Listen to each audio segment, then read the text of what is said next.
with a comprehensive framework to understand not only what the prophecies mean, but also their relationships and how they work together. We want to show that they tell a comprehensive story of God's love and the dynamics of God's redemptive work for all humanity. This presentation will demonstrate that we are, at this moment, living the final days of Earth's history and that the controversy between good and evil is about to conclude. Before it does, there will be one final war on Earth. Not a war in the traditional sense, but a spiritual war. The entire planet will be engulfed in a struggle to choose between the mark and the number of the beast, and the name of God and the Lamb. We will explain what this struggle is about, why it will happen, and how it will come about.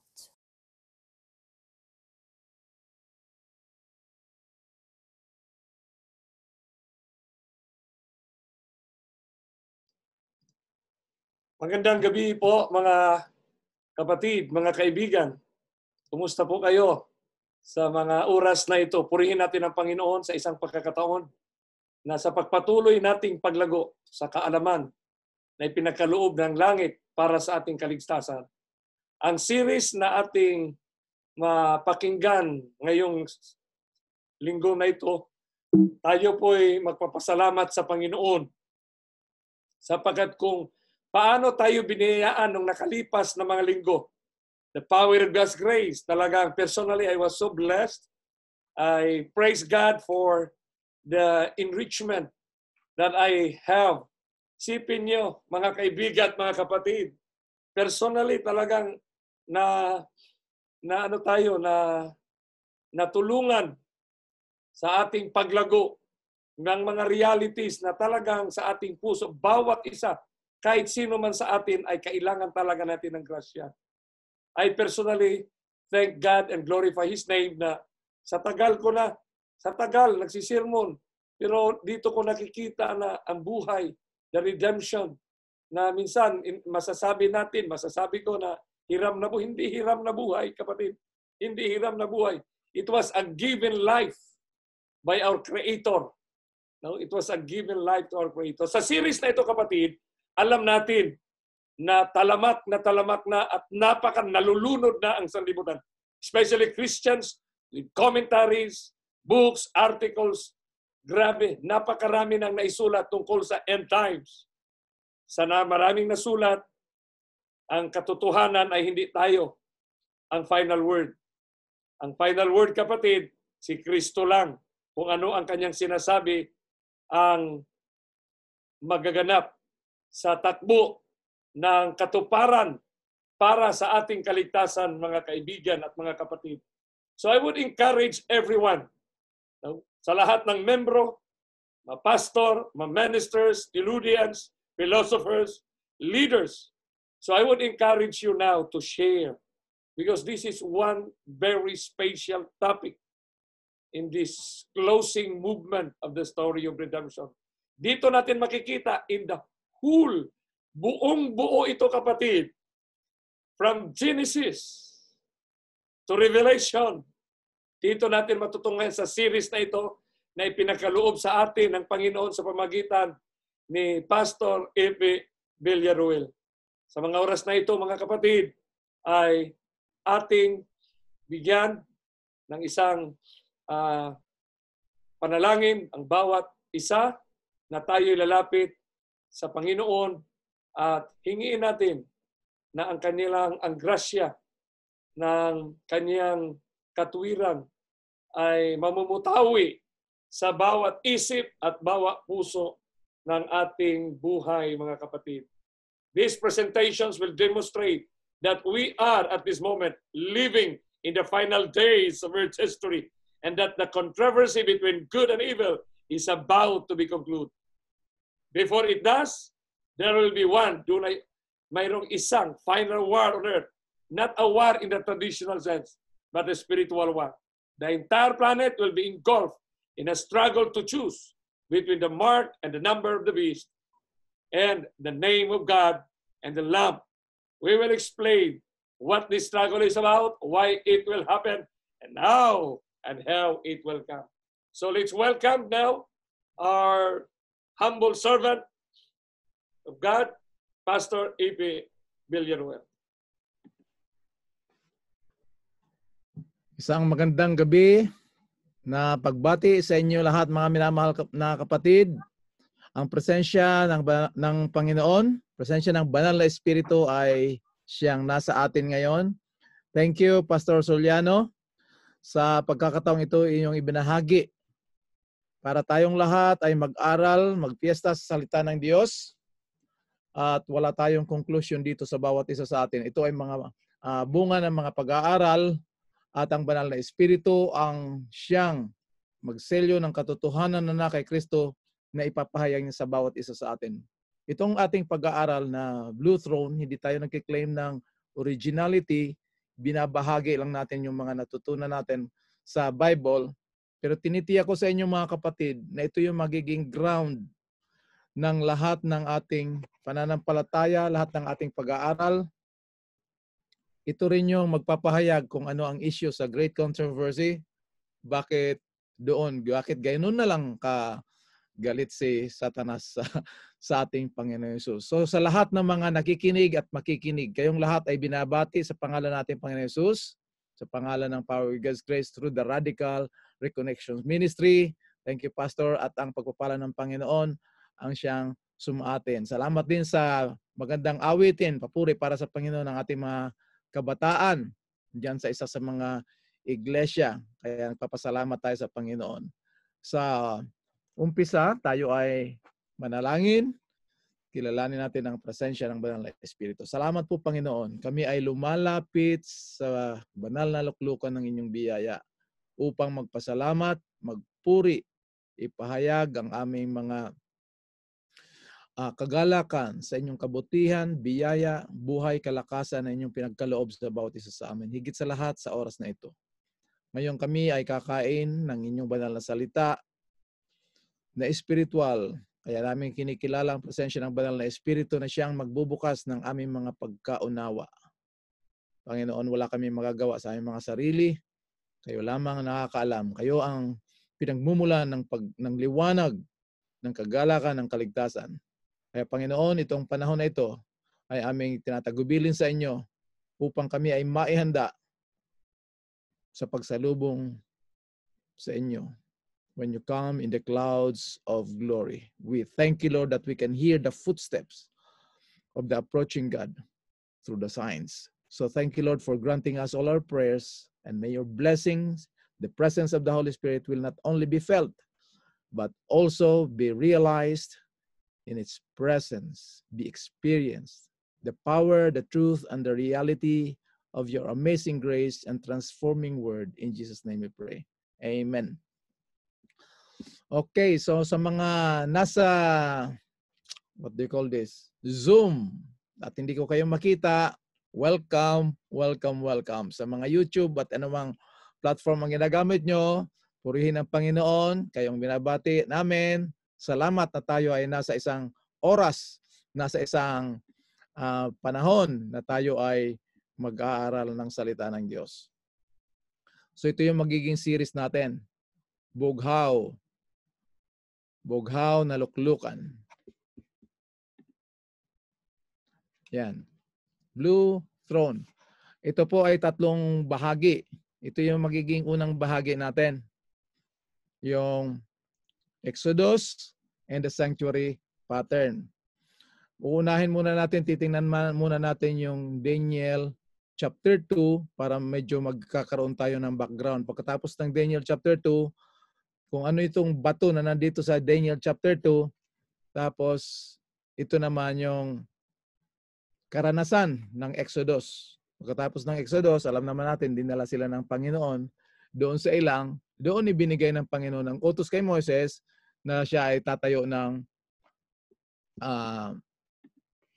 sanctuaryo. Okay?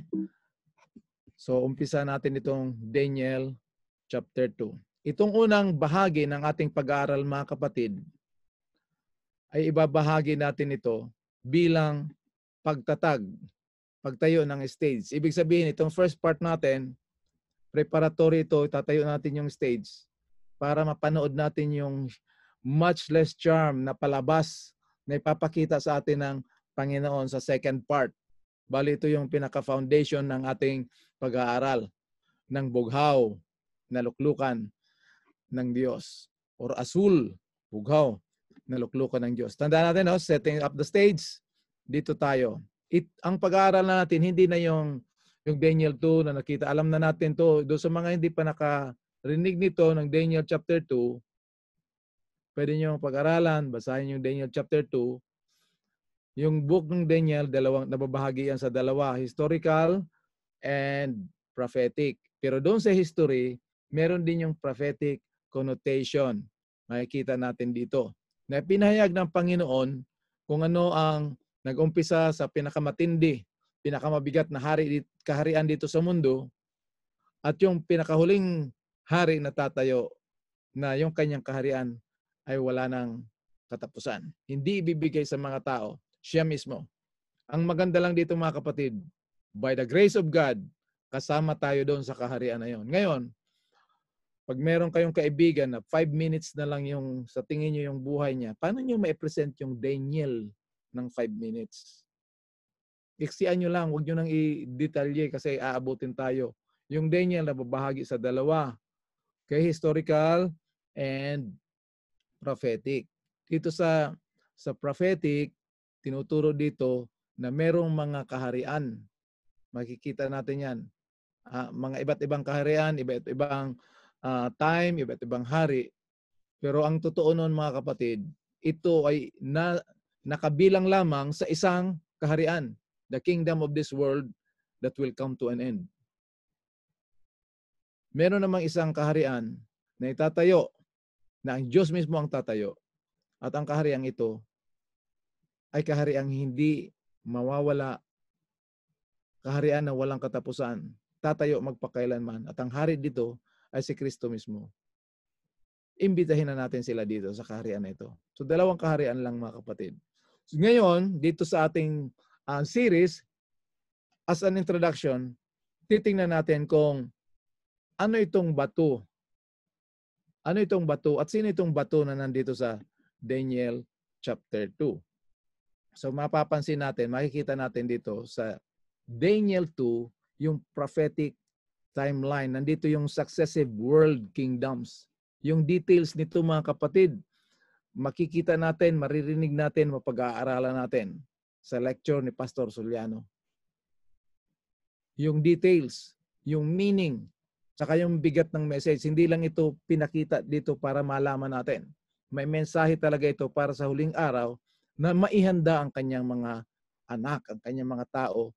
At alam niyo ang Panginoon, hindi lang kung sinong nanampalataya tumanggap, mahal ng Diyos. Mahal ng Diyos ang buong sanlibutan. Gusto niya ipaabot yung mensahe na warning na mahal niya tayo, linilang niya tayo, nahulog tayo sa kasalanan, hindi niya tayo pinabayaan, meron siyang panukala ng kaligtasan bago pa itinatag ang sanlibutan. Ipinangako yan doon sa pagkahulog mismo ng tao, Genesis 3:15.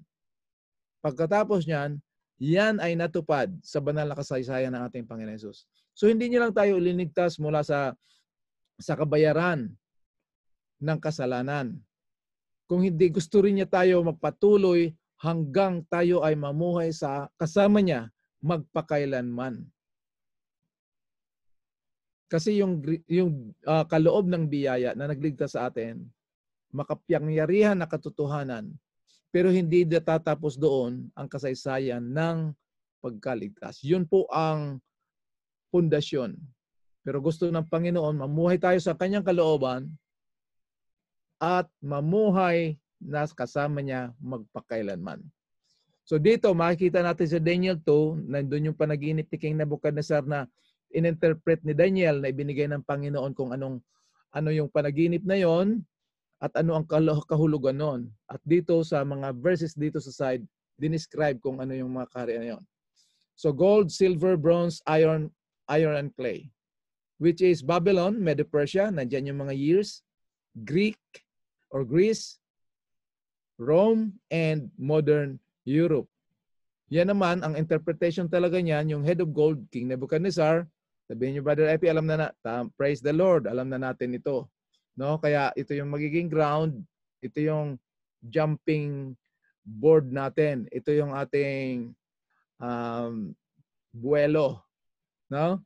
Ito yung ating diving board sa swimming pool. Kaya masarap mag-dive na may buwelo pag merong diving board. Okay? So itong Medo-Persia, alam na natin, itong silver Medo-Persia. Daniel chapter 8, 20 and 21, binanggit doon yung ram na nakita ni Daniel. Wala na yung Babylon doon kasi yung panahon na nakita ni Daniel yung vision ng chapter 8, paalis na yung Babylon. Napakaganda. Tutukan natin yung Daniel chapter 8 ng kompletong verse. Huwag tayong titigil sa verse 14 lamang, mga kapatid. That is the pillar and the foundation of the Advent faith. Pero wag tayong titigil doon. Kasi walang kwenta yung bahay na itatayo mo, puro pundasyon. Dapat bubuuhin. So nandan yung pundasyon, bubuuhin yung bahay, enjoy yung titira doon sa buong bahay na yon. Okay? So itong pag-aaral natin, para tayong tatayo ng bahay. Pero itong bahay na ito yung nagkakatawan ng ating pananampalataya. So saan natin ito itatayo? Siyempre, to the rock of our salvation, Jesus Christ. Kaya titingnan natin, ano itong, kasi panaginip eh. Tapos dito sa panaginip, ito pala yung mga bansa. Ngayon, biglang may bato na dumating. So itong Rome, ito yung panahon ni Jesus. Alam natin yan na nandiyan si Jesus. That time. Sila yung world superpower. Kaya itatanong nila, siguro yung pagdating ni Kristo, yun yung pagtayo niya ng kanyang kaharian. Pero hindi muna kasi ang sabi ni, titingnan muna natin ito mga kapatid ha, yung timeline. Kung ito, horizontal timeline. Okay, nag-umpisa dun sa Great Kingdom, Babylon, Medo-Persia, Greece, nandiyan yung dates. Western Europe, ito yung iron. Nandiyan yung panahon niya ng ating Panginoong Jesus. Tapos hanggang 476 BC, yung iron tsaka clay. Yan na yung modern Europe. Nag-umpisa yan noong 476 hanggang pumunta sila doon sa transition for how many years? Hanggang umabot ng 1950s, dito nag-umpisa yung tinatawag na European Union or Modern Europe. At pag tiningnan nyo yung timeline mga kapatid, doon sa dulo, dyan tayo namumuhay ngayon. Huwag tayong ma-set up, huwag tayong ma-hook up doon sa timeline na ito yung mga susunod tapos hindi mangyayari. Kaya tinitingnan natin yung picture dito para makita natin yung ground kung saan tayo galing. Biro mo, about 2,600 years, binigay yung prophecy, yung pangitain, tapos tinupad ng kasaysayan. At ngayon, hindi na natin pinag-aaralan. Nakikita na mismo natin sa ating sariling mga mata. Ayoko mag-promote pero ito yung gusto kong ipaabot mga kapatid. Dito sa Radical Reconnections, makikita niyo yung prophecy ng Word of God fulfilled by history and being revealed to us in our very own eye, in our very own present time.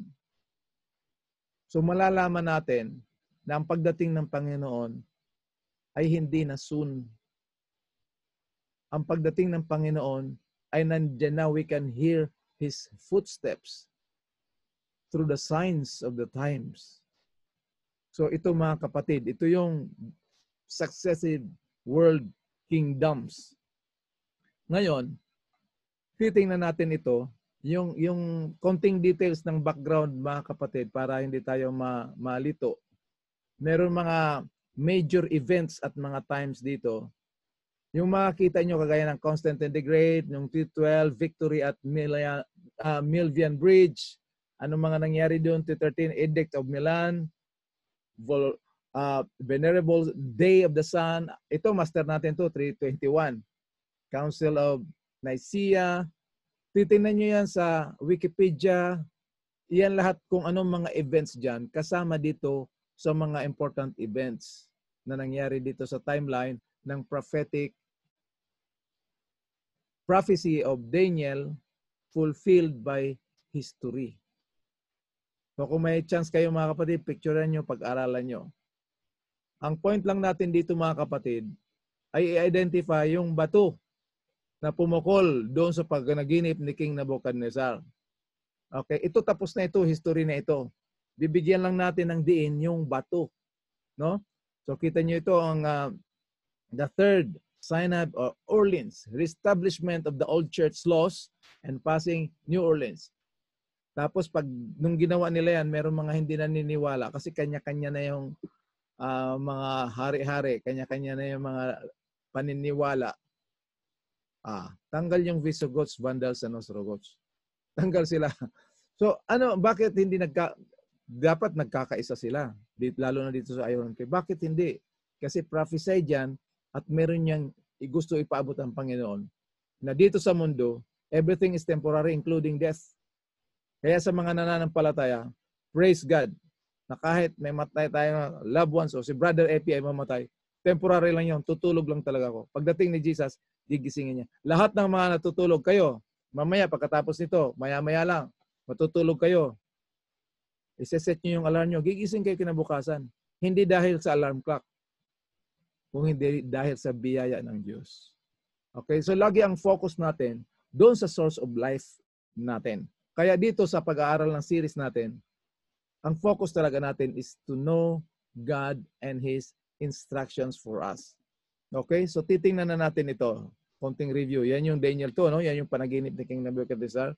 Ito na yung interpretation of Daniel. This image, whose brightness was excellent, stood before thee, and the form thereof was terrible. Tapos sa verse 34, yung bato na yon, that stone was cut out without hands, and which smote the image upon his feet that were iron and clay, and break them to pieces. Dinasag talaga. Dinurog. Pinulverized. Kita niyo mga kapatid? 34. Dito sa 35, and the stone that smote the image became a great mountain and filled the whole earth. Nagkakaroon kasi ng confusion dito kung yung unang pagdating ni Kristo o second coming daw ito mga kapatid. So yung bato nakita niyo dyan sa picture, second coming talaga yan. Ngayon, kung second coming ito, ano yung pagpunta ni Jesus dito? Sabi niya, seek ye first the kingdom of God and His righteousness. Totoo yun mga kapatid. To seek the kingdom of God and His righteousness, to prioritize the kingdom of God and His righteousness, all these things shall be added. He was not talking about buildings. He's talking about Himself because Christ is the wisdom of God. God made Him to be a wisdom for us. Basahin niyo, 1 Corinthians chapter 1 verse 30. God made Jesus Christ for us to be what?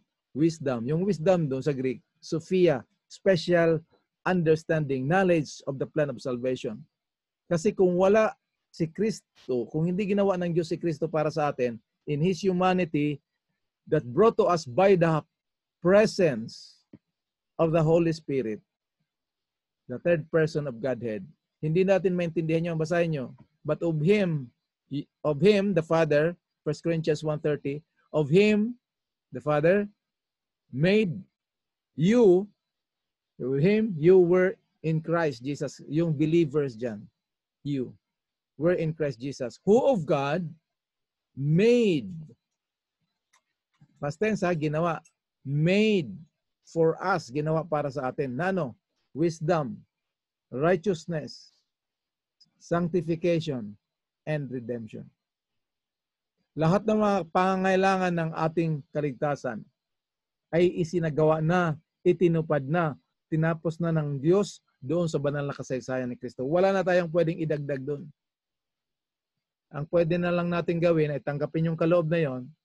Pag binuksan natin, magtuturo yun kung paano tayo mamuhay bilang mga Kristiyano at mga citizens of heaven habang naghihintay tayo ng glorious second coming ni Jesus Christ. Ito na yung bato, second coming.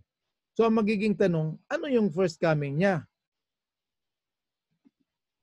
Kaya yun ang titingnan natin. Ito yung sabi ni Daniel. Dadahan-dahanan natin to kahit alam kong mga alam na ninyo ito sabihin. But Epi, parang boring naman tong blue throne natin. Bakit? Alam na namin yan. Titingnan lang muna natin. Okay? So, Sabi ni Daniel, "You, O king, were watching, and behold a great image. This great image, whose splendor was excellent, stood before you, and it was awesome. This image head was fine gold, and chest," they describe na ni Daniel ito, kung ano tong image, iba-iba daw na metals. Dito sa 34, naka-highlight, "You watched while the stone was cut out without hands, which struck the image. In its feet of iron," tingnan nyo na dito talaga tumama sa feet and iron, no? "Iron and clay, and broke them in pieces. Then the iron, the clay, the bronze, silver, and gold were crushed together and became like chaff from the summer threshing floors. The wind carried them away so that no trace of them was found. And the stone that struck the image became a great mountain and filled the whole earth." So titingnan natin yung sequence, mga kapatid. Doon tumama sa paa, hindi sa ulo, sa paa. Yung iron and clay, doon tinamaan, basag pati yung mga matitibay na mga metals. Alam nyo na kung anong ibig sabihin yan. Sa mga ngayon lang nakinig nitong Daniel, tanong yung mga pastors dyan, pag-aralan nyo yan. Ito mga nakarinig na nito, review na ito sa atin, mga kapatid.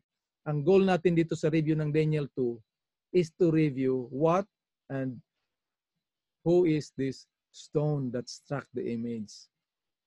Remember, the image are kingdoms. Oh, titingnan natin dito, 43 to 45. Yung nakita mo, iron mixed with clay, in-emphasize na ni Daniel dito, ito ay revelation ng Holy Spirit kay Daniel. "They shall mingle themselves with the seed of men, but they shall not cleave to one another, even as iron is not mixed with clay." 44. "And in the days of these kings," kailan itong days of these kings?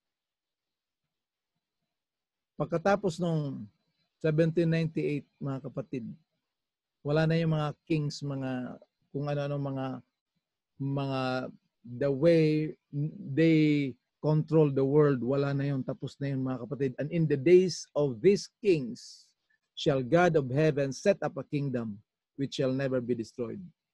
Ito yung pinoproclaim natin, especially dito sa Radical Reconnections, na meron tayo tamang mensahe ng last warning ng Panginoon para maipasok tayo dito sa kingdom which shall never be destroyed. Kasi ang kaaway, si Satanas, tapos na yung pag-destroy niya na bloody, papatayin physical. Kasi alam ni Satanas na itong mga believers, kahit patayin ko ito, they will have the hope of resurrection.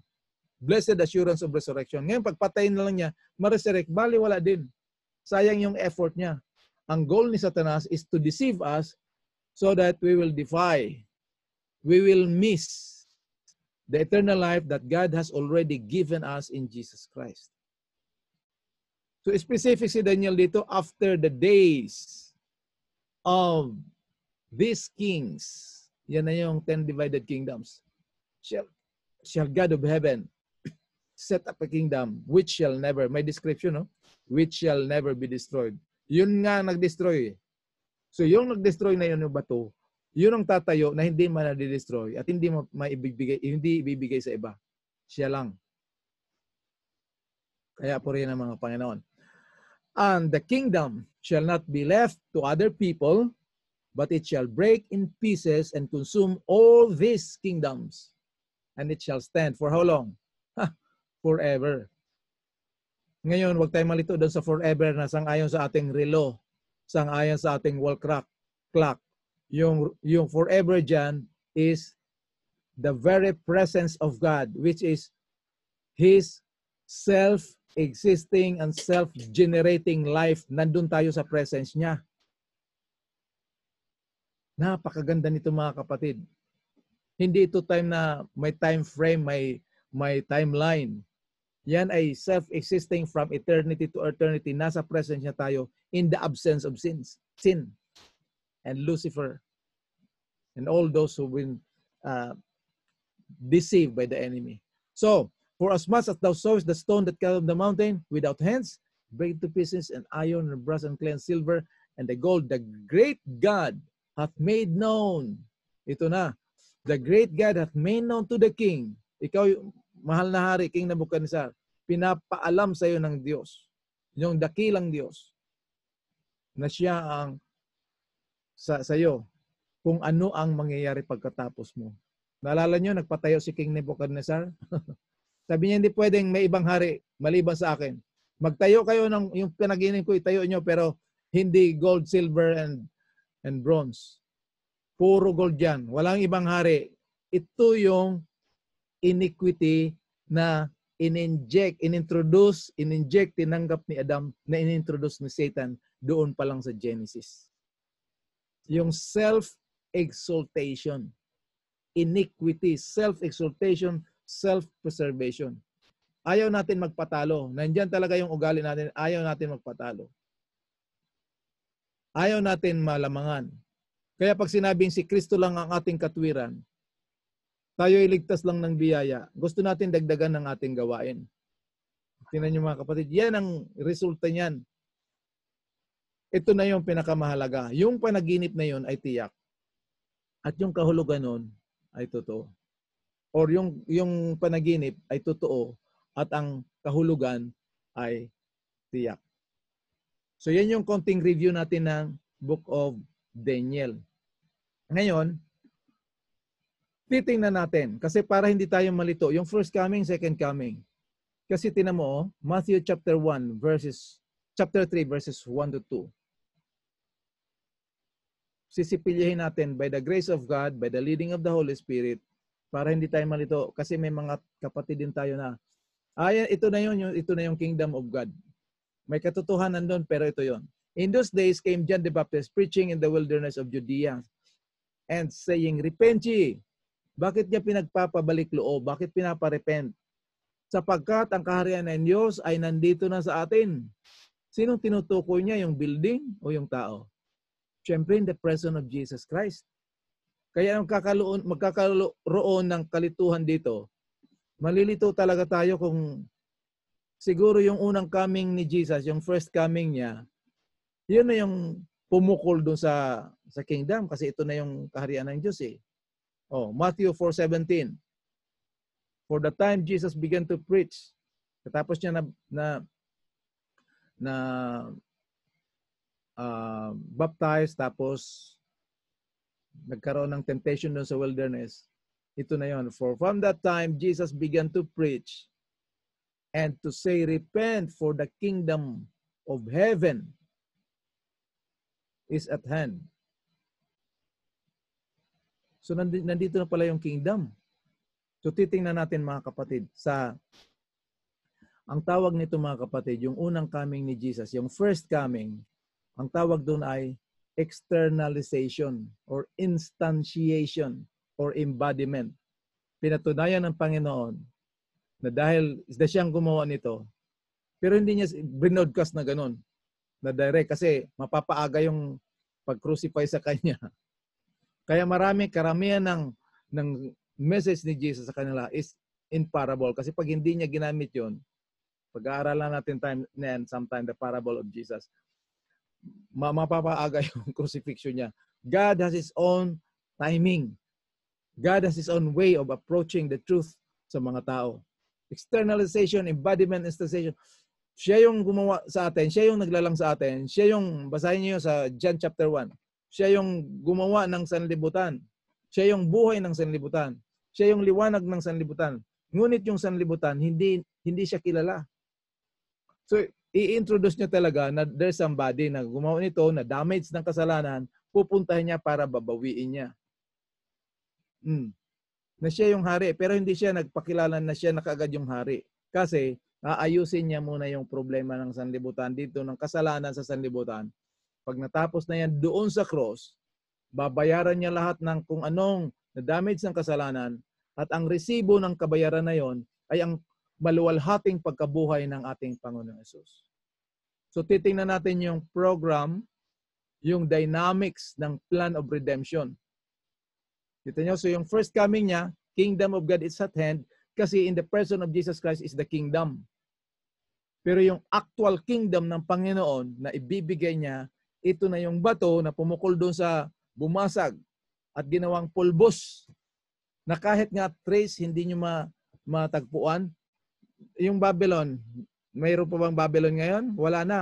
Pero nandyan pa yung trace, yung Iraq. Oh, nandyan pa yung European Union. Nandyan pa. So ito ay pauna. Pauna muna ng Panginoon na nandito ako. Kasama niyo ako, aayusin ko ito. Pagdating niya doon sa cross, sabi niya, it is finished, ayos na ito. Nung nabuhay na siya maguli, babalik siya sa Ama para mag-report. So mga kapatid, yung first coming ni Jesus Christ is internalization, embodiment, instantiation. Okay? Pauna yun para totoo na siya yung naglalang ng mundo, siya yung may-ari ng mundo, inagaw ng kaaway yung kapangyarihan na ginawa na ibinigay niya doon sa kanyang pinagkatiwalaan na si Adam. Kailangan ni Kristo pumunta rito at bawiin yon. Kaya sa Matthew chapter 28 verse 18, tiniyak ng Panginoon, diniklara ng Panginoon ang katotohanan na sinabi niya, lahat ng kapangyarihan sa langit at lupa ay ibinigay na sa akin. Anong kapangyarihan? Yung inagaw ni Satanas na kapangyarihan na binigay ng Diyos doon kay Adam. Nung si Adam ay linalang na siyang mga siwa ng buong sanlibutan. So praise the Lord, binawi na ng ating Panginoon. Hindi ba babawian ha? Binawi na. Ang binawi niya yung kapangyarihan, hindi yung buhay. Pag namatay tayo ay, si Brother Epi, nagsishare yan dito Patay na, kawawa naman, binawian. Hindi tayo binawian ng buhay. Tayo natulog kung just in case. Pero hindi na tayo matutulog mga kapatid. Pag tayo makinig sa salita ng Diyos, sa kanyang instruction, hindi na tayo matutulog. Sasalubong tayo sa Panginoon, sa ating mahal na manlalalang at tagapagligtas. In the clouds of glory. Kaya ito na mga kapatid. Sa Hebrew, ito yung bato. Di ba? Pag-uusapan natin yung bato na pumukol doon sa yan yung bato. Ang ganda ng nakita ko na bato. Binigay talaga ito ng Lord na picture. Tamang-tama doon sa picture ng second coming. No? Ganda, no? Habang ginagawa ko ito, nag-i-enjoy ako. So I hope by the grace of God, through the presence of the Holy Spirit, enjoy din kayo yun. No? Sa Hebrew, mga kapatid, yung anak na lalaki, son, is Ben. Yung stone is Eben. Ay, ibig sabihin nito, Christ is the stone and Christ is the kingdom, which is the stone. Yan yung bato na bumasag, dumurog, nagpulverize doon sa panaginip ni King Nebuchadnezzar sa lahat ng mga kaharian. Kasama na siyempre yung kaharian. Pero yung sinabi na, and the days of these kings, doon niya itatatag yung kanyang sanlibutan. So, wala na nga yung mga kings, pero nandiyan pa yung Europe. Di ba? So, hindi pa i-establish. Yung kingdom established for eternity. Pero yung actual experience with Christ and the believers, doon pa lang niya ibibigay sa atin. The second coming. Tapos, dadalhin niya na yan after 1,000 years dito sa lupa. Kaya walang 1,000 years dito sa lupa na bago dumating si Kristo may 1,000 years muna. Huwag tayong makinig doon mga kapatid. Okay? Tapos na tayo dito na identify natin. Mag-focus tayo. Bakit bato? Ano bang kahalagahan ng bato na ito? Ito yung first coming ni Jesus. No? Tiyagaan natin pag-aral ito mga kapatid kasi alam niyo mga kapatid, yung devotional, napakahalaga niyan. Devotional. Yung gigising ka, mag-devotional ka. Tapos isa yan sa mga problema. Kahit yung worship natin, pag-aral natin ng Sabbath School lesson, babasahin yung comment ng writer, ng author. Tapos sabi ng author, ito yung Bible verse. Yung iba na Bible verse, binabasa yung hindi kasi masyado mahaba eh. Mahilig tayo sa, mga kapatid, kantahin natin yung Take Time to Be Holy. Sa closing song natin ay mahaba yung sermon ng pastor. Pero mga kapatid, dahil wala ng oras, kantahin na lang natin yung first and last stanza. Matindi na Take Time to Be Holy ito. So ganun din yung mga worship natin, yung mga devotionals. Mahilig tayo closing song. Thank you, Lord. Dito sa pag-aaral natin, mga kapatid, kailangan natin sumisid ng malalim. Hindi naman ito malalim na para maging complex na hindi maintindihan. Sisisid na tayo, titingnan natin scripture to scripture. Kasi nandito naman yung Holy Spirit na nagtuturo sa atin para patuloy tayo na lumago sa biyaya at sa karunungan ng ating Panginoon Hesus, na hindi tayo madaya ng kaaway. So yung first coming, ito yung the gospel. First coming ni Jesus Christ. Christ in you. Nung si Kristo ay ginawang second or last Adam. Yan yung objective gospel. Tinapos na talaga ng Panginoon ang ating kaligtasan sa kanyang unang pagdating dito.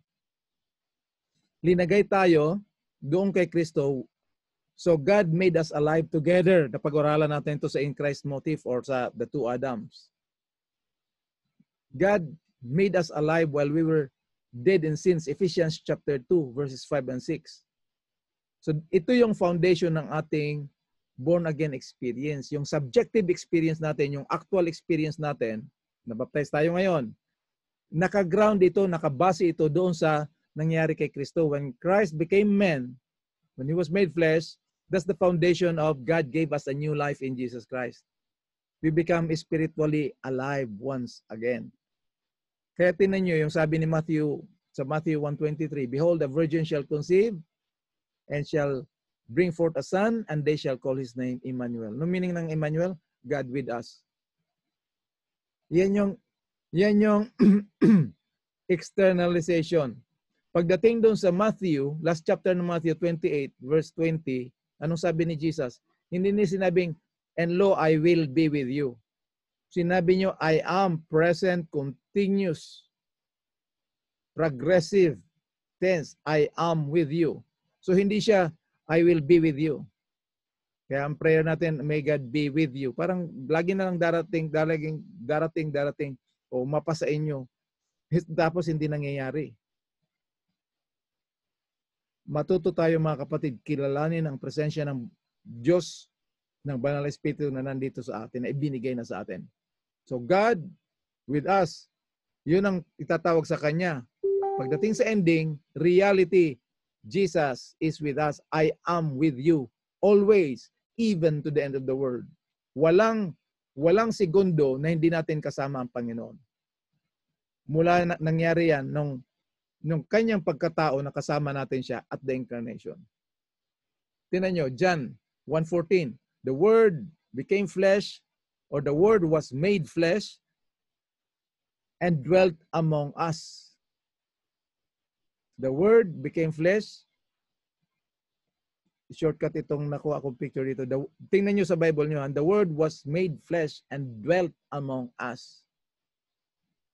And we beheld His glory, full of grace and truth. Pag merong taong sinabihin na full of grace and truth, si Jesus lang yan, wala nang iba. Liliwanagin natin yan, no? Full of grace and truth.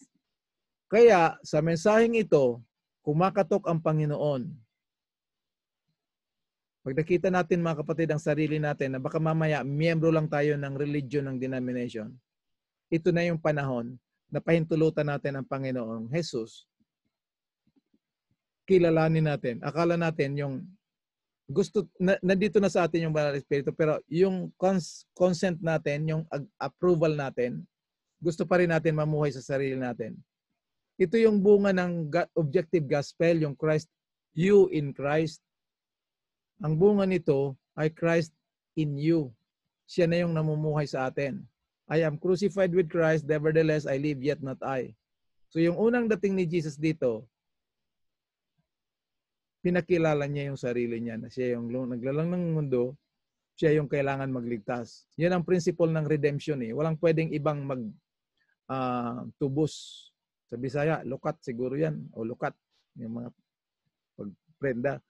Yung pagtubos, ang may-ari mismo ang tutubos.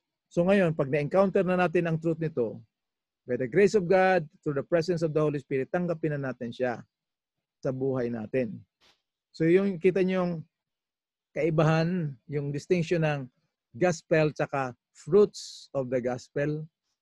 Ang purpose nito na si Kristo ay papasukin sa buhay natin, hindi para tayo iligtas uli. Kung hindi si Kristo na ang makita sa atin, Christ in you, the hope of glory ng mga tao na kapaligid sa atin, na totoo pala lang talaga that the gospel is the power of God unto salvation. Hindi lang tayo iniligtas sa ating kasalanan, iniligtas pa tayo sa ating pagiging makasalanan. Ibig sabihin nun, sa ating pagiging self-centeredness. Kaya pag meron tayong mga ministry o may mga gawain, wala nang competition. Complement yung nandun. Complement saan? Sa katotohanan. Pag merong mga mali na tinuturo, ayusin, pag-aralan natin. Hindi sa debate. Kung hindi, let us come and reason together. Kasi si Jesus lang yung wisdom natin. Siya lang yung kagalingan. Ngayon mga kapatid, naririnig nyo ito, imbitahan na natin, ngayon mismo, papasukin na natin siya. Yes Lord, totoo ito. Alam kong kumakatok ka sa puso. Ibig sabihin, nandyan yung Holy Spirit, pero hindi natin ina-acknowledge. Let's acknowledge the presence of the Holy Spirit, brothers and sisters. So, ang point ko dito, we need to dig deep. So, dito pa rin tayo doon sa bato na kaharian na in-establish doon sa first coming. Si Jesus, nagsisermon na, tingnan natin sa Luke chapter 19, verses 11 and 12. Nagsisermon siya. Nung narinig nila itong mga bagay ng sermon ni Jesus, nagdagdag si Jesus ng isang parable na naman. Tingnan natin ha. He added and spake a parable. Bakit? Because he was nigh to Jerusalem. Yung habang nagsisermon siya, nagbibigay siya ng message. Malapit siya sa Jerusalem. At the same time, yung mga nakikinig sa kanya, ito yung kanilang iniisip.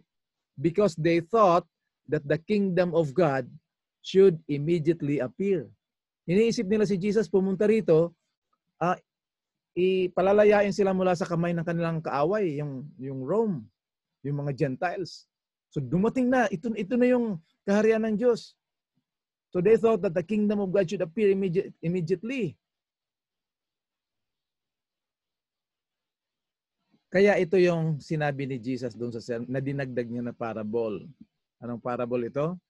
And he said, therefore, a certain nobleman went into a far country.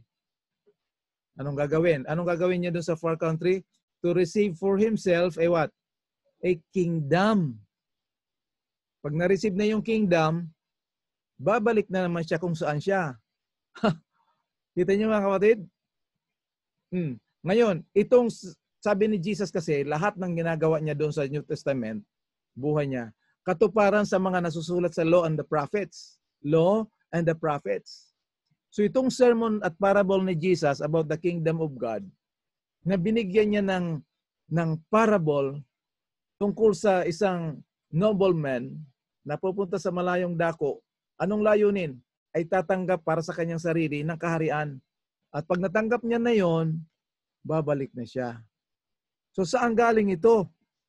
Titingnan natin. Mga kapatid, huwag tayong titigil ng Daniel chapter 7, 9 and 10. May mga karugtong pa yan na hindi natin masyado naririnig.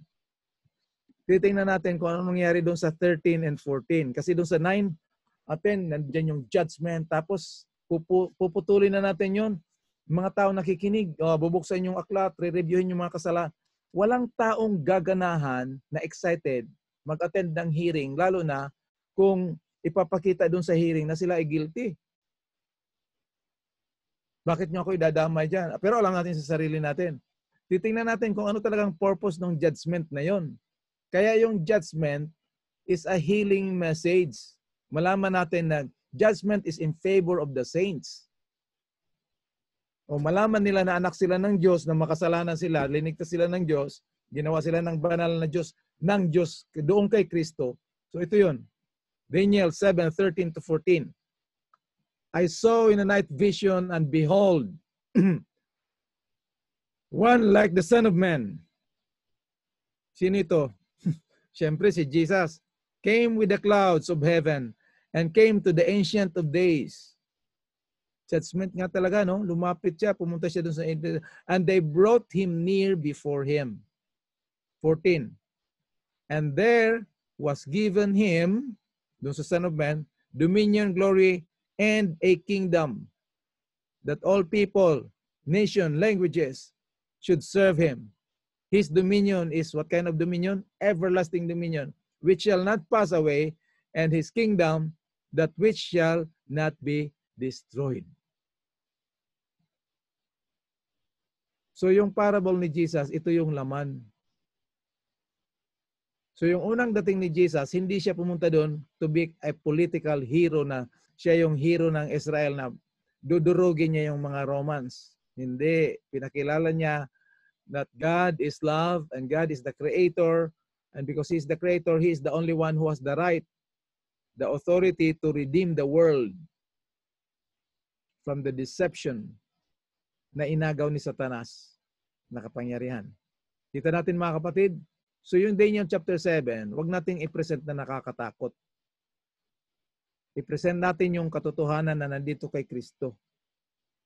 Na kinuha niya, tinanggap niya yung kaharian, at babalik siya, dadalhin niya para sa lahat ng tao, bansa, lahat ng mga lingwahe, Ilonggo, Ilocano, Bisaya, Tagalog, English, French, Chinese, lahat.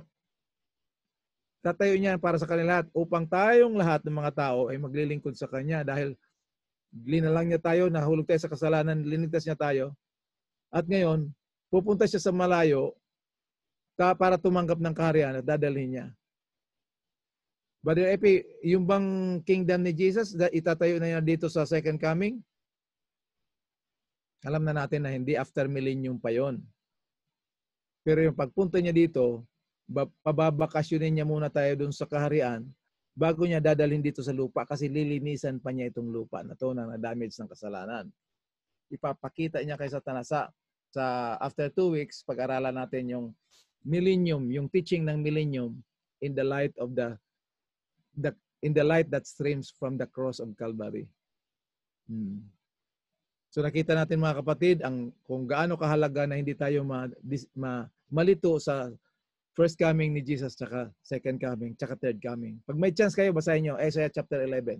Nandyan yung graphics ng first, second, third coming ni Jesus. Napakaganda mga kapatid. Okay, tuloy natin to kasi dito muna tayo sa bato. 1 Peter chapter 2 verses 4 to 8. Tingnan natin, no? Introduction ng ating Bluestone. And coming to him as to a living stone, which has been rejected by men, but is choice and precious in the sight of God. You also, as living stones, are being built up in the spiritual house for a holy priesthood. Build up for what purpose? Spiritual house.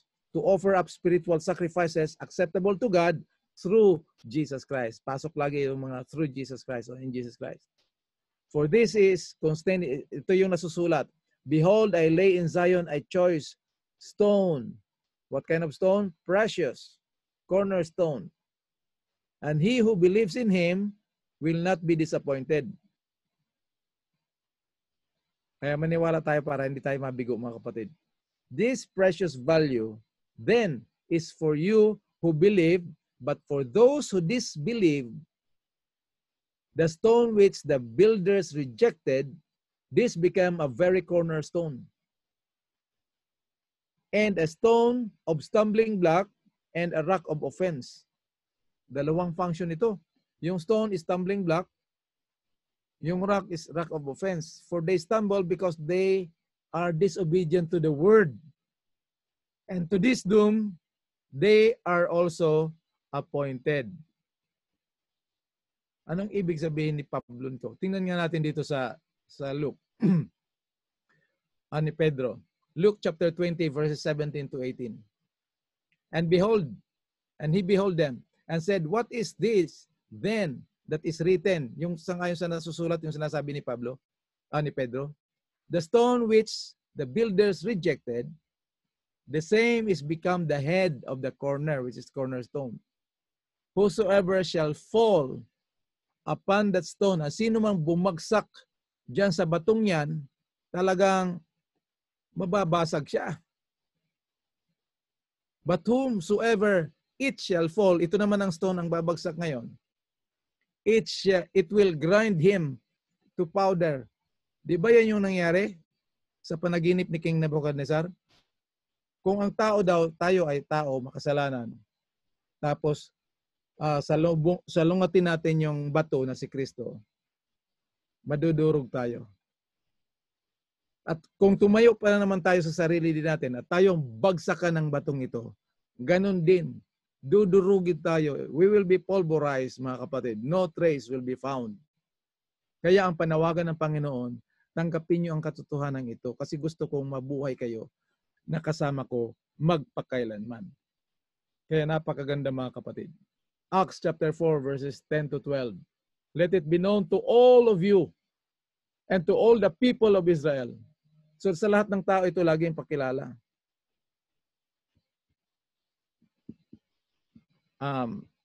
If somebody is operating kung nag-operate ng Zoom, papasok daw si Don Piper. Hindi ko siya ma-admit ngayon kasi hindi ko makita dito. Please, thank you. Okay. Let it be known to all people that by the name of Jesus Christ, the Nazarene. Tingnan niyo yung word na name kasi mahalaga ito dito sa ating series. Name. Yung name, mayroon itong malalim na kahulugan. Whom you crucified, whom God raised from the dead, by this name, this man stands before you in good health. He is the stone, which good health or as a whole, as a person, okay? So, he is the stone which was rejected by you, the builders, but which become the chief cornerstone. And there is salvation in no one else, for there is no other name under heaven that has given among men by which we must be saved. Anong name? Yung name na Jesus Christ of Nazareth, ito yung bato, he is the stone. So the name here, which is Jesus Christ, is the stone. And only in that stone, there is no other salvation. There is no other foundation. No? 1 Corinthians chapter 3, verse 11. Dito sa Psalm 18, verse 2. The Lord is my rock and my fortress, my deliverer, my God, my strength in whom I will trust, my buckler, the horn of my salvation. That means the power of my salvation. My high tower. Ano itong rock na to? Ano itong stone na bakit napakahalaga? Isa na lang tungkol dito sa stone na ito. Ano ba? Yan. Isang tungkol na lang dito sa rock. Naalala niyo yung Sermon on the Mount, Matthew chapter 5. Ito yung conclusion ng sermon ni Jesus.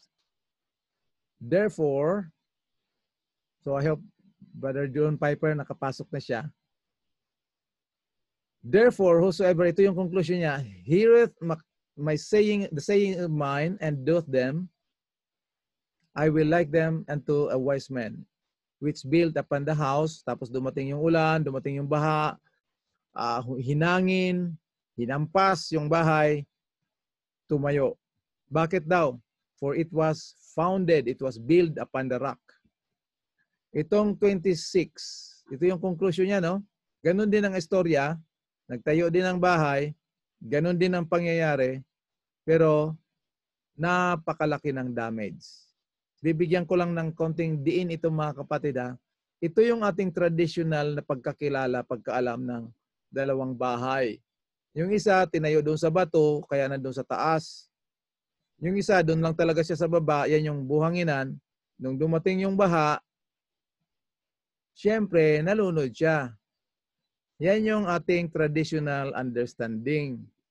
Pero, ang sa Bible kasi, tandaan natin itong Sermon on the Mount, lahat ng kausap ng Panginoon dyan, ng audience niya, pareho silang believers. So, hinati niya sa dalawa yung believers sa kanyang conclusion, nag-umpisa sa verse 13. 4 na picture yung conclusion niya. Yung una, ang believers mahahati sa dalawa. Believers mahahati sa dalawa. Yung lalakad sa makitid na daan at lalakad sa malawak na daan. Okay? Pangalawa, meron mga believers na madadaya ng mga false Christ saka false prophets. Meron mga believers na hindi sila madadaya kasi alam nila yung bunga. By their fruits you shall know them. Yung pangatlo, malapit-lapit na ito sa final conclusion ni Jesus dito sa dalawang bahay, dinidikit na talaga ni Jesus na maraming gumagamit ng kanyang pangalan, nananampalataya sa Diyos, naglilingkod sa Diyos sa pangalan ni Jesus, kasi yan lang yan talaga yung pangalan eh.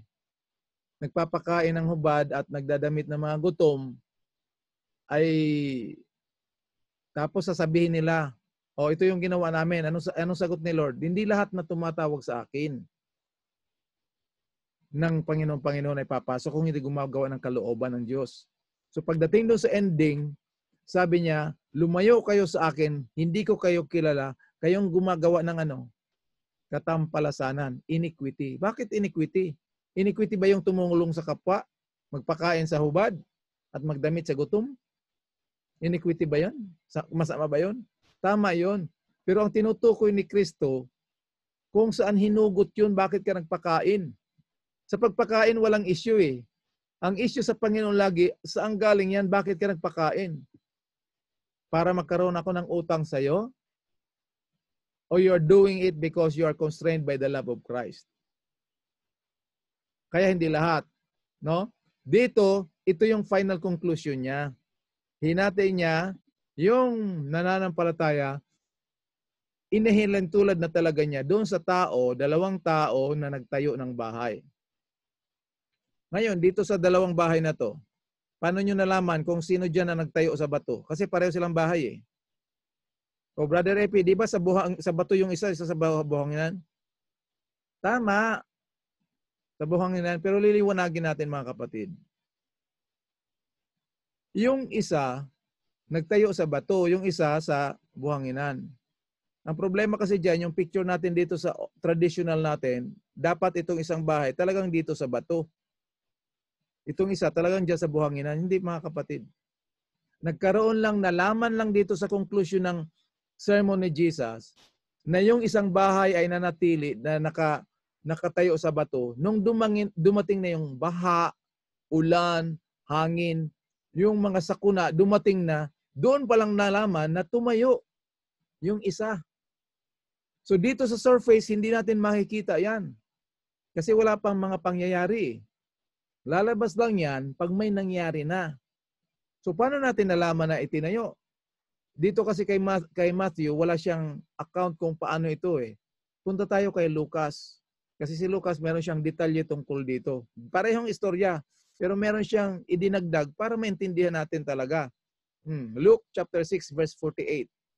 He is like a man building a house. Tandaan natin ito, like a man building a house. Hindi ito mismong istorya. Parable ito. Doon sa mga nakinig, nag-receive ng kanyang sermon, message on the mount, beatitude. Nakinig at gumawa. Yung isa, nakinig, hindi ginawa. So he is like a man building a house who dug deep and laid the foundation on the rock. Mga kapatid, sa bahay nyo, sa mga building na nakikita nyo, ang nakikita lang talaga natin yung sa labas. Yung ilalim, hindi. So dito sa dalawang bahay na ito, hindi natin makikita dyan kung sino ang nagtayo sa bato. Kasi nung humukay siya, wala naman nakaalam kung sino naghukay sa kanila eh. Malalaman lang yan pagdating ng ulan, ng baha, at ng hangin. Kita niyo mga kapatid? So ngayon, kampante tayo, I believe in the Lord, I trust in the Lord. Mga kapatid, kailangan natin marinig yung the truth as it is in Christ and His final prescription na doon lamang natin matatagpuan sa MRI, Mount Olive, River of Ulai, and Hiddekel, extended to the island of Patmos kay John Renovator. Ang details nito mga kapatid, nandyan sa presentation ng Pastor Juliano. Pakinggan natin. Pag grounded talaga kasi tayo kay Christ, maririnig natin siya yung nagsasalita, si Kristo. Hindi na yung si Pastor Juliano kung sino. Si Kristo nandiyan yung Israel. Gumagamit ang Panginoon, ang Diyos ng tao. Kagaya ni Satanas, gumagamit siya ng tao. Gagamit ang Panginoon ng tao. We are not promoting people here. We are promoting and bringing and proclaiming the truth from the Word of God. At siyempre, gagamit ang tao. Gagamit ang Diyos ng tao. So dito, malalaman pa lang ang distraction, ang bahay na nakatayo sa bato, nakapundar sa bato pagdating. So yan, sa dalawang bahay na ito, hindi mo malalaman. Pero wag na nating hintayin na dumating yung bagyo, dumating yung ulan, baha, bago pa lang tayo mag-ground. Ito yung pag-aaral natin. We are grounding to the rock of our salvation, Jesus Christ. Because this His kingdom will stand forever at hindi na ibibigay yan. Kaya dito, napaka-importante ng bato na malaman natin sino ito at anong bato yung pumukol doon sa image ng Daniel. So yan na yung last verse natin tungkol sa bato. Pupunta na tayo dito sa ating anchor verse. Yung pinaka, anong tawag nito? Pinaka-angkla na verse natin. 1 Corinthians chapter 10 verse 4. Kasi kailangan natin ma-identify ito eh. Anong sabi sa 1 Corinthians chapter 10 verse 4? And did all drink the same spiritual drink? Itong 1 Corinthians chapter 10 verse 4, rini-review ni Pablo ito ang karanasan ng Israelites doon sa Exodus. Kaya kung mapapansin nyo, kahit yung baptism, lahat ng Christian experience natin at teachings about redemption, the plan of redemption, the dynamics of God's plan of redemption dito sa New Testament, laging nakabase doon sa Exodus experience, sa history. Natin, no? And did all drink the same spiritual drink. For they drank of that spiritual rock that followed them. Uminom daw sila kumain sila ng spiritual na pagkain at uminom sila ng spiritual na inumin doon sa spiritual na bato na sumunod sa kanila. At yung batong yan, hindi ito parable ha, declaration of truth ito. Mahirap intindihin pero totoo. Meron bang bato na gumagalaw? No, tingnan natin ha. That rock was Christ. So ito yung key verse, ito yung anchor verse ng pag-unawa natin sa buong pag-aaral na ito. Okay, tingnan natin. Ano yung experience ng mga Israelites na ginamit ni Pablo na model ng salvation? Napag-aralan natin ito sa New Birth experience. Naalala nyo doon sa mga nakasubaybay? Okay, yung Egypt, si Pharaoh, Red Sea, Moses, wilderness, Promised Land, totoong kasaysayan ito, pero meron itong spiritual na kahulugan at application sa ating mga huling henerasyon ngayon. Kaya pag may chance kayo, basahin niyo 1 Corinthians chapter 10 verses 1 to 11. Yung verse 11, sinabi ni Pablo, yung kasaysayan nila ay preserve, itinago para sa ikatututo natin ngayon at sa mga darating na henerasyon. Kaya mahalaga mga kapatid na makita natin itong kasaysayan nila. Bakit? Egypt represents the world. Pharaoh represents Satan. Red Sea represents baptism. And Moses represents Jesus Christ. Wilderness represents their Christian living. And Canaan represents the heavenly kingdom. Ang pinakamahirap dito yung wilderness. So tinan nyo mga kapatid yung pattern. Pinalaya muna sila sa land of bondage from the hands of Pharaoh, slavery. Pagpalaya sa kanila, hindi sila ginamitan ng helicopter. Dadaan talaga sila doon sa Red Sea. Kasi ibabaptize sila doon. Ibig sabihin, tatalikod sila doon sa Egypt at pag tumawid na sila sa Red Sea ng baptism, wala nang balikan yun. Ganon. Tapos, ang leader nila, ginamit ng Panginoon, si Moses. Okay, picturean nyo na lang yan. I-analyze nyo, pag-aralan nyo, basahin nyo 1 Corinthians chapter 10, verse 11. So, tingnan natin. 1 Corinthians chapter 10, verses 1 to 4. Kasi ito yung key key verse, anchor verse natin. Moreover, brethren, I would not have you that you should be ignorant. Ignorant, matindi yung salita ni Pablo. Ignorant saan? How that all our fathers were under the cloud, and all were passed through the sea. Verse 2. And were all baptized into Moses in the cloud and in the sea. And did all eat same. Yun din, same. Same spiritual meat. And did all drink the same spiritual drink. For they drank of the spiritual rock that followed them. Sino yon? Si Christ. Ilang millions yung lumabas dun sa Egypt?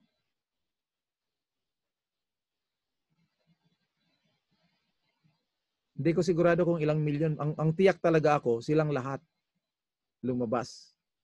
Pero kung ilang milyon, di ko alam. Pero tiyak ako, silang lahat lumabas. So, paano sila iinom dun sa bato na yon?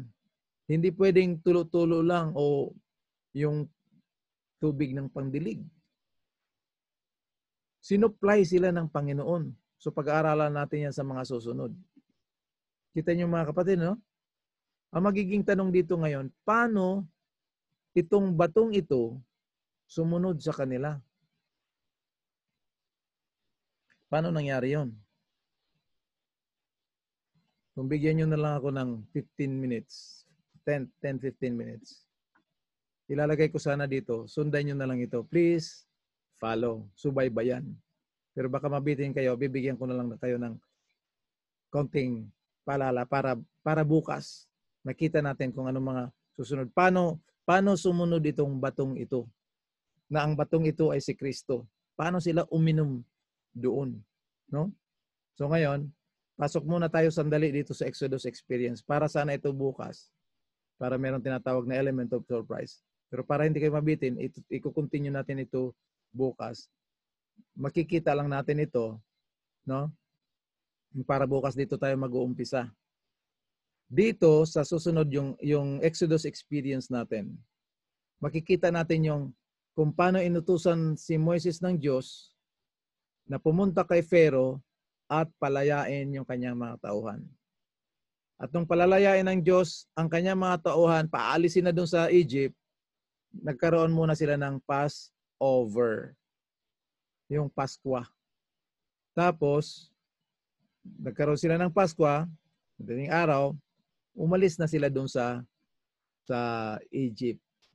Tapos tatawid sila dun sa Red Sea.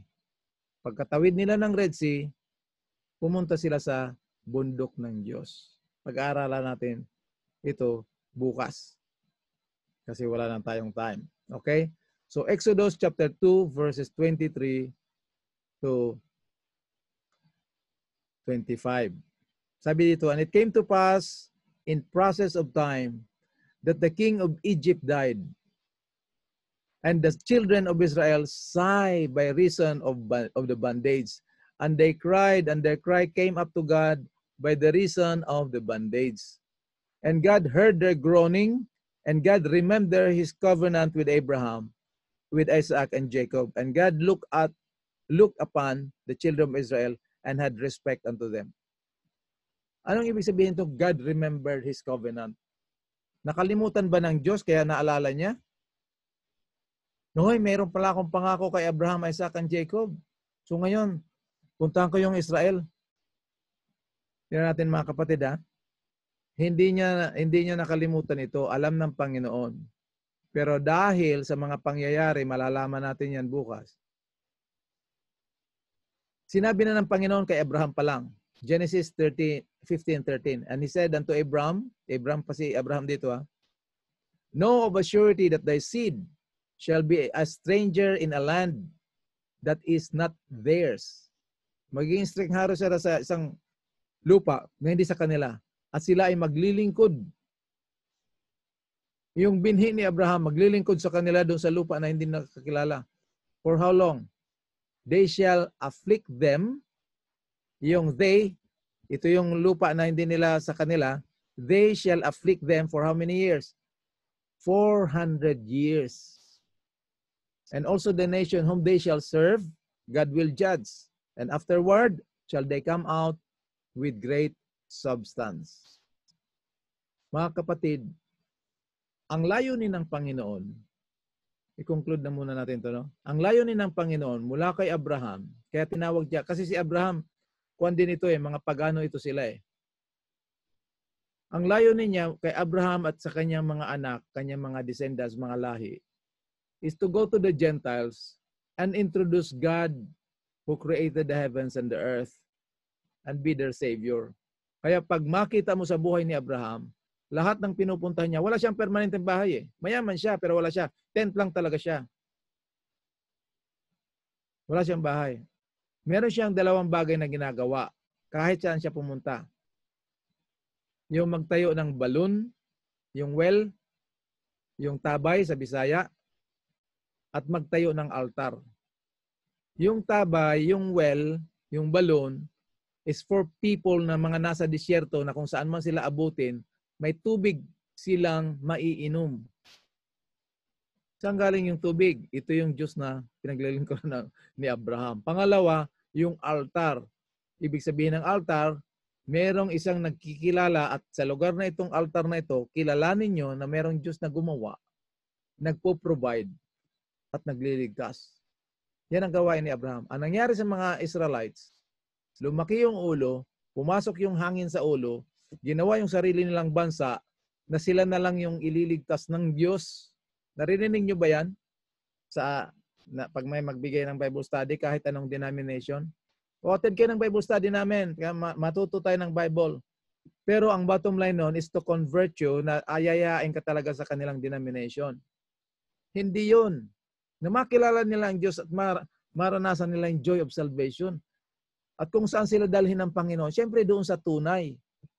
Pero wag natin gawin na yung simbahan natin, yun ang forefront para pumunta sila sa Diyos. Yan ang salvation by works na ginawa ng kaaway sa magitan ng malaking iglesia. Sa church muna kayo bago kayo iligtas ni Lord. Sa Bible, hindi. Iniligtas muna sila ni Lord tapos idadagdag siya doon sa iglesia. So yan ang point natin mga kapatid. So bukas, pag-aaralan natin kung ano yung utos ng Panginoon kay Moises para kay Pharaoh at sa kanyang mga tauhan palayain. Magkakaroon sila ng Paskwa, tatawid sila sa Red Sea at tutungo sila doon sa lugar ng Diyos, sa bundok ng Diyos. Yan yung first part ng ating Blue Throne series. Brother Epi, saan yung blue? Wala pa. Stage pa lang ito hanggang bukas. Nandito pa tayo sa preparing the stage. Tayo yung manalangin, mga kapatid. Pakinggan natin ang salita ng Diyos. Tanggapin na natin si Jesus ngayon para habang tayo nag-aaral, hindi lamang sa devotionals, kung hindi yung nag-aaral tayo comparing scripture to scripture, for us, by the grace of God, to allow us ourselves through the presence of the Holy Spirit to let us grow in grace and in the knowledge of Jesus Christ. Let us pray. Dakila po naming Diyos, Ama naming banal, salamat Panginoon na inyong ipinahayag, pina-review sa amin ang kahalagahan kung ano, kailan at sino ang batong ito. At sa aming pagpatuloy na pag-aaral, malaman namin paano sumama ang batong ito na si Kristo sa inyong mga anak upang malaman din namin na sa ngayon, kasama din namin siya. Kasama din namin ang Panginoon Jesus sa magitan ng person and presence of the Holy Spirit through studying deeper from your word that you reveal it to your prophets and to your servants. Dinadalangin ko, Panginoon, lahat ng mga nakikinig at makikinig na kaming lahat ay mag-spend time to get acquainted with you and your words and your instructions. So that at your final stage, final instructions, your message in the mount, river, and island, we can identify the voice of our shepherd, and by your grace, we will follow you wherever you go. Bless all your children who are listening tonight, that we will rejoice the truth as it is in Christ, knowing and acknowledging the truth that you are always with us. So bless the ministry of the Radical Reconnection and all those ministries going around. But Lord, thank you for bringing us together and giving us a message in its clarity, distinct and radical, not according to our traditional understanding, but according to your revelation from the truth of your word. Thank you, Lord, for granting us all our prayers, for the forgiveness of our sins, the assurance of the blessed salvation, and the clarity of your last final message and warning. All these things we thank you and we receive it in Jesus' name. Amen.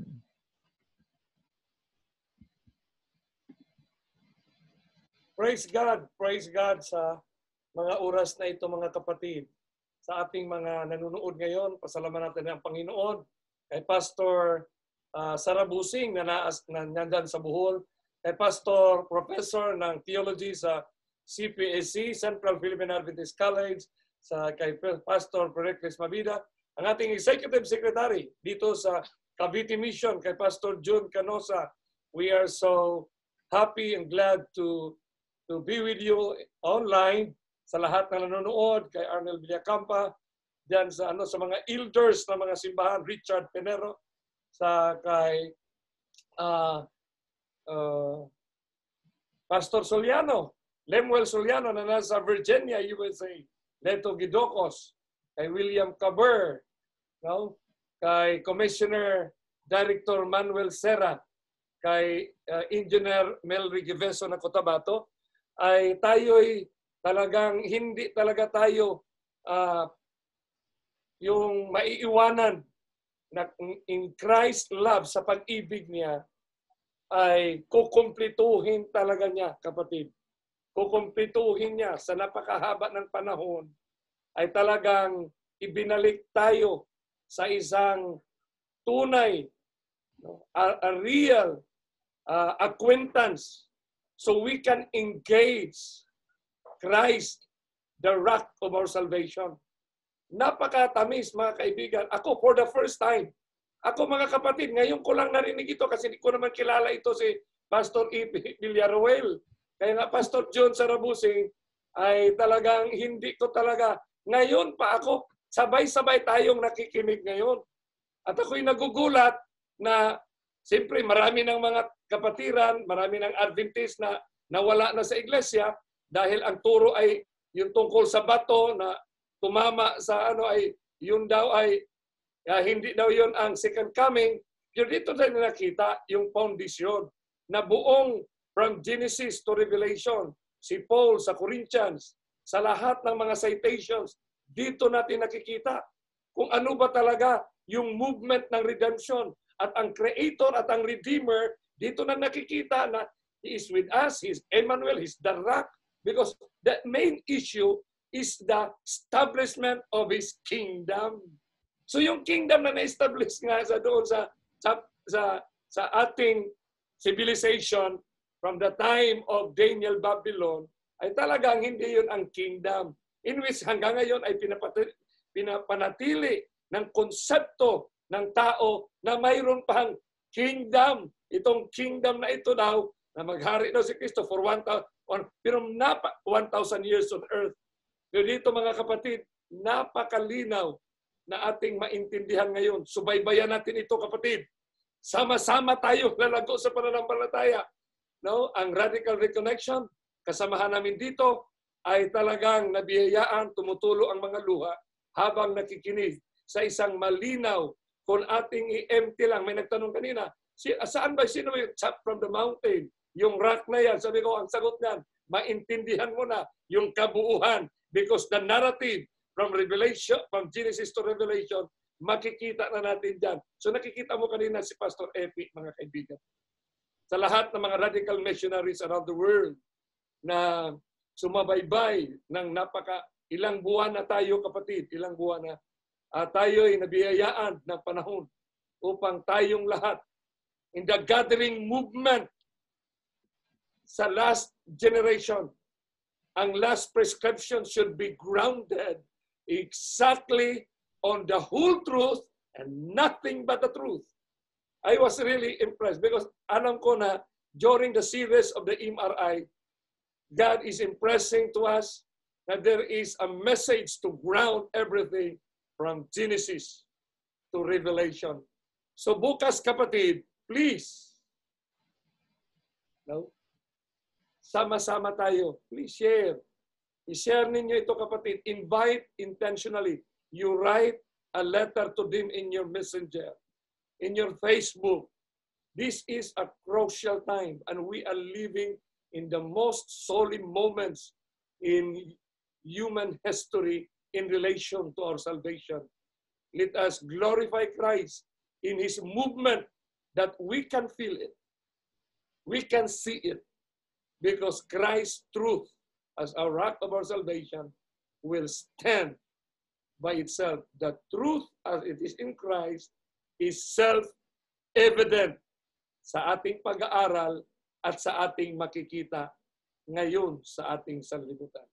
God bless us and see you tomorrow evening at 7:30. If you can come just before, make a sacrifice, my beloved friends, because this is the way to build our life at treasures in heaven. See you tomorrow evening. God bless us all.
Pastor, after glow tayo. Sige, Pastor. Thank you, thank you, thank you, Pastor. Sino pa yung nasa linya natin? Nandiyan naman si Harry. No? Nandiyan si Kuya Piper. Piper, si Jerome, nandiyan din. Jerome, ito talaga kung Jerome magkumplito, Jerome. Parang hindi makakonect si Kuya Piper. Ay. Connecting siya. Sige daw. Yan. Si Rafi, in-invite ko, tsaka si Bad Alvin kung nandiyan sila. Yan, nandiyan naman si Brother Harry. Si Alvix nandiyan naman. Si ano mo ating, si ano, Brother Piper. Nandiyan naman. Brother Piper. Baka sa Zoom mo siguro sila. Hindi, nandito siya pero nag-message siya sa akin na please admit kanina eh. Sandali, patayin ko lang tong recording. Piper, Brother Piper.